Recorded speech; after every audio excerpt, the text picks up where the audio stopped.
What is up, guys? It is your boy Groce, self-taught designer, and today we're going to be talking about the fundamentals of good UI design. So with that, let's get into it. So if you guys are new to this channel, my name is Groce. I'm a self-taught designer. I work with large brands such as Disney, Dannon, and Huggies. And this channel is all about being the best designer you can be and getting paid like you should. So with that, let's get into the fundamentals. The main 4 mistakes most designers tend to do when they're doing UI design are misusing typography, layout and structure, icons, and language. So we're gonna go over these 4 and how we can basically improve on these to better our UI design. So with that said, starting with typography, how can we better our typography? So basically, just keeping things simple. Do not stick to 2 to 3 fonts. And even simpler, if you just stick with 1 and use different weights, that's even better. It simplifies and lessens the amount you have to think in your design. Everything is that way. If you use 1, it's consistent, and all you have to do is worry about changing weights. Now, if you're a little bit more advanced, you can start using 2 to 3 and start getting that variation in there. But if you start getting into 5 and 6, you need to tone it down and bring down that complexity. Keep it simple and minimal. That's typography, that's step 1. 2 is layout and structure. Basically, this is, if you've ever gone on a site and you're like, man, I can make this site way better, and give me 30 minutes and I can make this better. More likely than not, it's because of the white space and just how things are structured on the site. And this happens a lot. Sometimes your clients or sometimes people need to have all the information on a certain page, or they feel the need to clutter the page with all the necessary information. And yes, that is true. Some of that information is necessary, but as designers, it is our job in a way to lay that information out so that it's easy for people to digest in a way that feels approachable and easy to understand.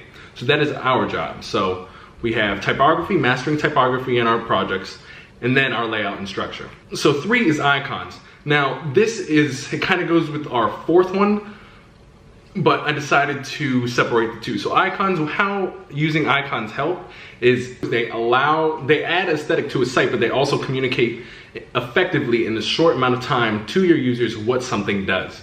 So that's why we want to use icons as best as we can, but not use too little or too much to the point where the icons don't mean anything and they're called, what we call the mystery meat icons, or we use too little of them and therefore our users have to read so much text to actually get what we're trying to convey to them. So basically the sweet spot of icons, that's what we need to figure out in our projects.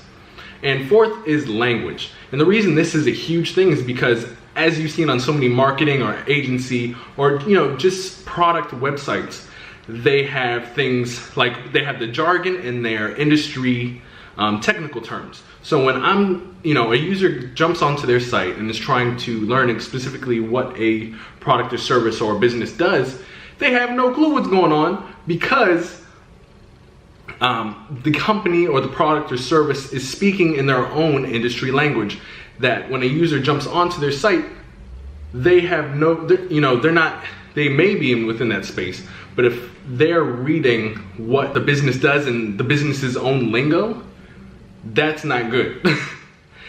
Websites need to speak the language of their users. So of course, if it's okay to have technical jargon or industry jargon, if your users are, of course, within your space as well and they understand that jargon.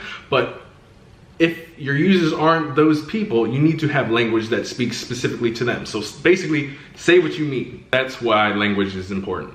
So those are the 4 things, guys. It is typography, structure and layout, icons, and language. Those are the big 4 things that will up your UI game and get you to that next level. And also the fundamentals that you want to focus on if you're trying to improve your craft. So with that, guys, drop in the comments any other additions that you think could be added to this list. I would love to hear from you guys. Also, if you're on Instagram, I love y'all there. That's where most of my activity is.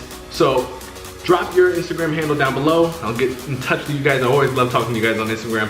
So with that, Groce, self-taught designer, out. And I will see you guys tomorrow. Peace.